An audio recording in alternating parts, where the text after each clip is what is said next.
mi experiencia en memoria histórica. El paso del tiempo condena al olvido la memoria de un país.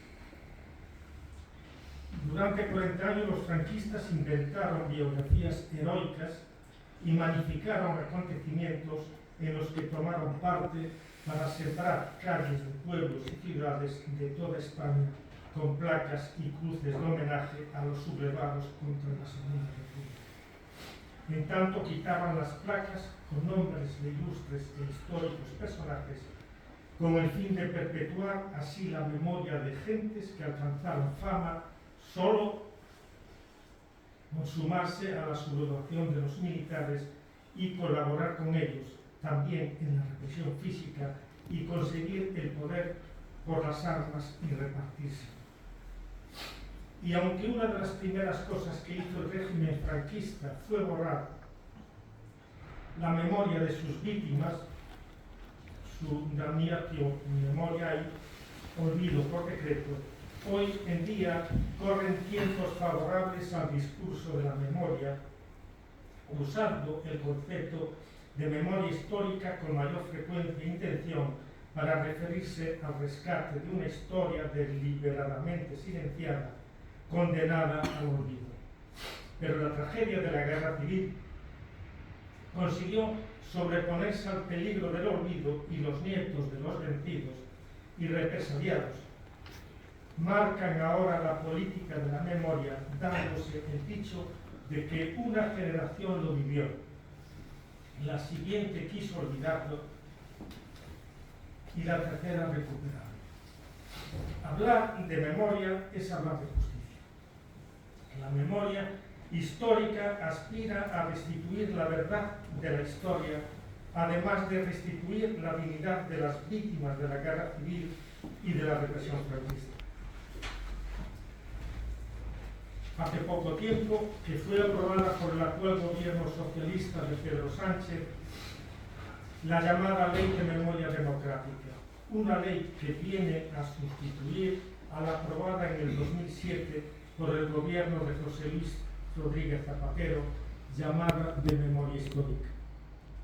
Bastantes años antes, cuando publiqué en 1991 el libro titulado Pepe Miñones, un crimen en la leyenda, no existía camino abierto para la investigación de la represión franquista en Galicia. Las universidades gallegas no estaban ni se les esperaba. Y los únicos que trabajábamos en recuperar datos de la represión franquista era Carlos Fernández Santander en hemerotecas y en historia oral principalmente, y un servidor que fue el primero y único durante mucho tiempo que logró acceder a los archivos militares, policiales, libros de registros civiles, archivos de las cárceles, etc., para rastrear historias inéditas, descubrir personajes y vivir vida de otros, sacándonos del olvido. Trabajé en la recuperación de esas verdades que se ignoraron en el proceso de amnesia colectiva que fue la llamada Transición Democrática Española. Y ahí, sin duda, creo que abrí puertas. No creo necesario apuntar que las cosas no vienen de un día para otro, llegan de forma gradual a nuestras vidas, haciéndose poco a poco interesantes. Por el año 1987, con mis primeras investigaciones sobre Pepe Miñones, surgió la idea de que necesitábamos la memoria de la guerra civil en Galicia, una memoria casi inexistente en aquel entonces, abandonada completamente. Y con el conocimiento de la historia del portugués, nació la percepción de que el olvido era una inmensa injusticia y que teníamos derecho a saber, que teníamos el deber de recordar. Descubrir aquel personaje reducido al olvido y emocionarme con él me llevó a hostigar la memoria, a remover fantasmas escondidos, a recuperar e identificar las víctimas del entonces llamado Banco Perdedor, el que defendió la legalidad republicana. En tanto, fue naciendo por mi vida un mundo nuevo, tomando una conciencia social y política que anteriormente carecía, ganando la convicción que había comenzado un nuevo camino, el de contar con honestidad la verdad, aunque no fuese oportuna ni conveniente, siempre con el compromiso de la rigurosidad documental y personal, para tener también legalmente las espaldas cubiertas. Con esta experiencia en la recuperación de la historia de Pepe Miñones, diputado nacional por Unión Republicana, brotó el interés por la justicia, por la solidaridad, por la verdad, por poner de manifiesto el inmenso engaño que vivió mi generación durante tantos y tantos años. Y con él, buscando su historia personal, social y política, comencé a vivir como propios sus sueños, su memoria, su lucha por mejorar las condiciones de vida de sus contemporáneos, a familiarizarlo como si llegase a conocerlo mejor que a mí mismo. Y después de recuperarlo, y la intervención de Isaac Díaz Pardo en el año 1990. Sí, Isaac, el héroe recuperador de la memoria histórica en Galicia, el creador de la colección Documentos para la Historia Contemporánea de Galicia, que tanto contribuyó a la situación actual de la memoria democrática, para ofrecerme su editorial y divulgar los resultados de mis trabajos, volviendo visible lo que era hasta aquel entonces invisible, con un proyecto claro: levantar el paño de la amnesia colectiva que sufría Galicia y también España, y poner rostros a los que sufrieron, convirtiéndose la represión franquista en Galicia en mi leitmotiv, en mi pasión intelectual, en algo a lo que iba a entregar parte de mi vida.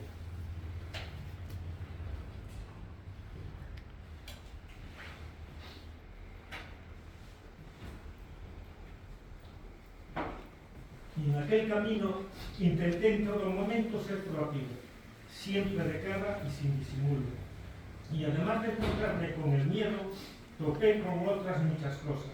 Por ejemplo, con una cierta cobardía colectiva, con una sociedad inoculada con el virus de la amnesia o la del olvido inducido, para recordar solamente aquello que la determinada opción política interesaba, convirtiendo en sinónimos reconciliación y olvido, careciendo de conciencia histórica una mayoría de la gente. Durante ese recorrido necesité mucha autodisciplina y entusiasmo, y además de ilusión, también posesión y sobre todo un trabajo responsable y constante para lograr los objetivos propuestos, buscando en la historia que había dejado sin destino ni rastro a numerosos protagonistas importantes de nuestro pasado reciente.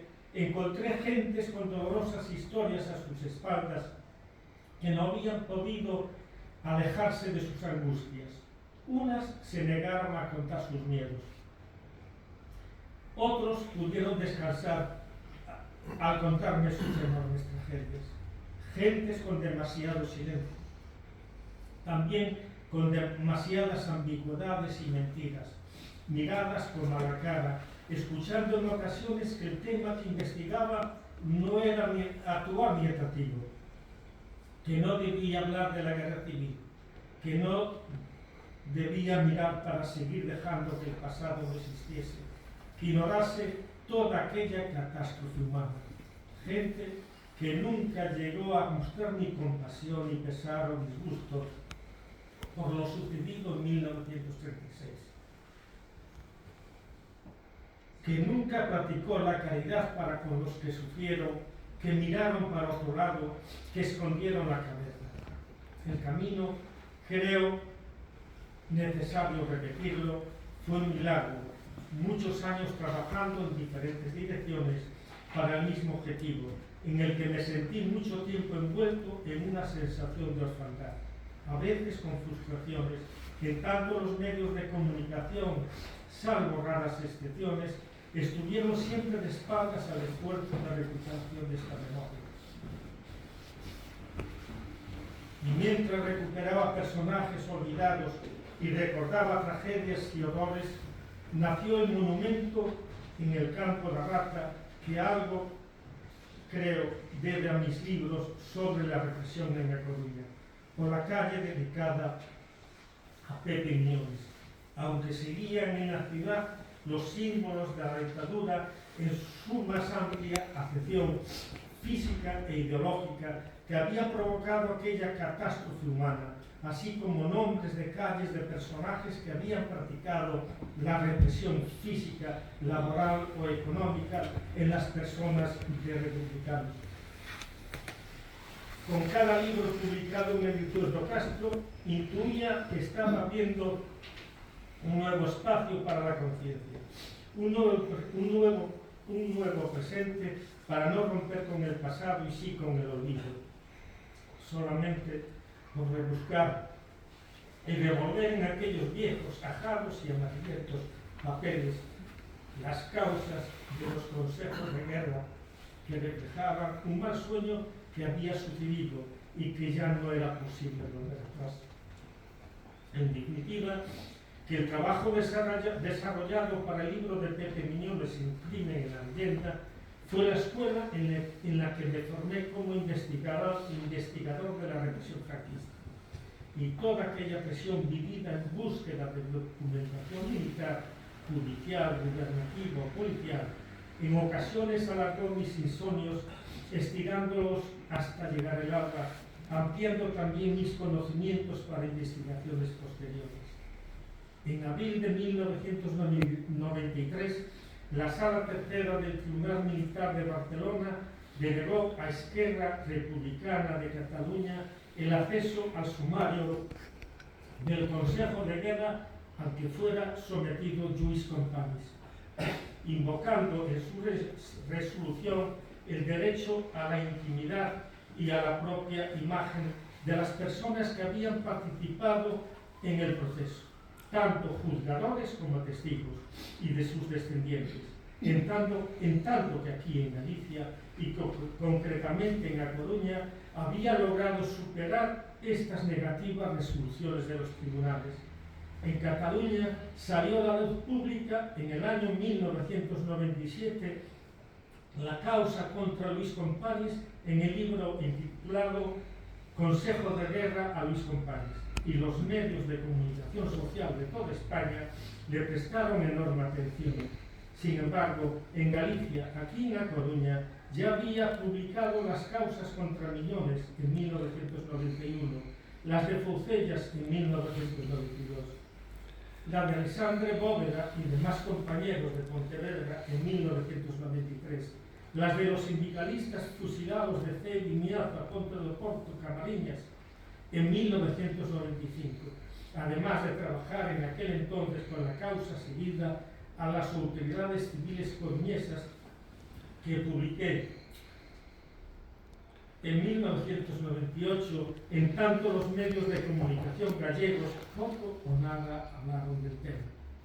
Cuando hace más de 35 años inicié el camino de investigar la represión franquista en Galicia, encontré individuos que me interpelaron con aquello de que eso no se dice, de eso no se habla, puedes hacer que de los rescoldos surjan llamas, no abras heridas. Unas advertencias con las historias que iba encontrando en mi trabajo, que poco a poco reforzaron mi sentido crítico, pues sabía que provenía de quienes estaban más próximos, ideológica y socialmente, a los represores, y ahí seguimos contra viento y marea. Los vencedores de la guerra civil se habían encargado de mantener vivos los monumentos conmemorativos en su propio honor con un nodo permanente. El 18 de abril de 1977, 2 años después de la muerte del dictador, celebraron aún la conmemoración oficial del lanzamiento militar, siguiendo después homenajes al dictador en el Valle de Cuelgamuros cada 20 de noviembre, reaccionando con rabia y rencor si aparecía la memoria de los vencidos. De esas cosas no se debe hablar, decían y repetían. Y España, era el único país de Europa que no tenía políticas públicas de memoria. Y así seguimos caminando, viendo nacer asociaciones de recuperación de la memoria histórica que pusieron sobre la mesa la cuestión reivindicativa. Y en el año 2006, el bipartito de la Xunta de Galicia dedicó el año a la memoria. Y 3 años después fui requerido para asesorar al proyecto interuniversitario llamado Nomes e Voces.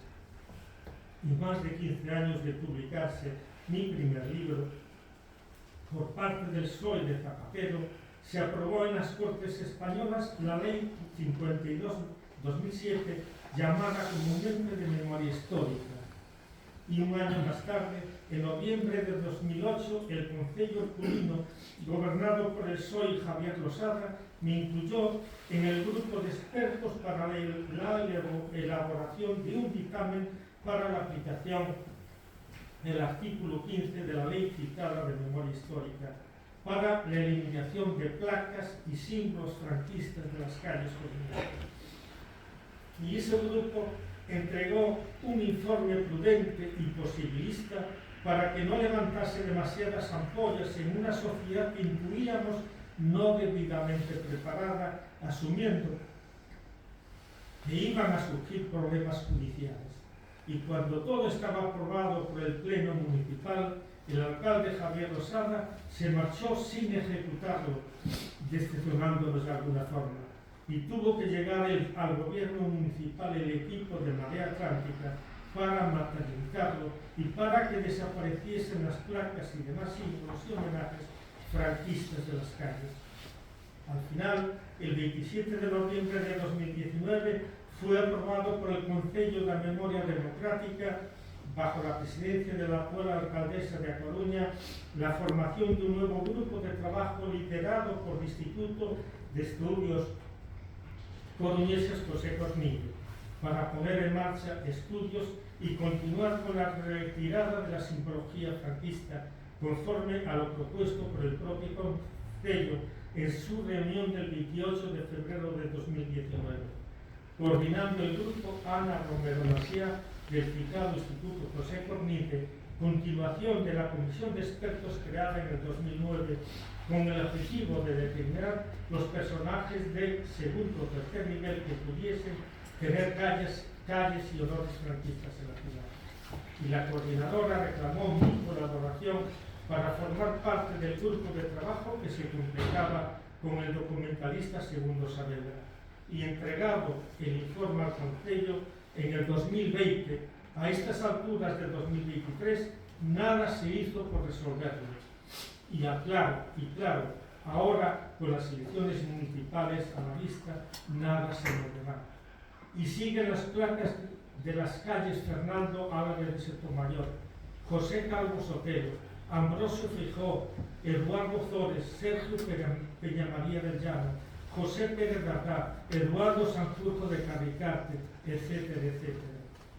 Por nuestra parte, ya llevamos muchos años empujando a las corporaciones remolonas para que cumplan con la ley de memoria histórica, sustituida ahora por la de memoria democrática, mucho más tasativa, y no nos ha causado extrañeza que corporaciones gobernadas por el Partido Popular ignorasen este esfuerzo, practicando la desmemoria.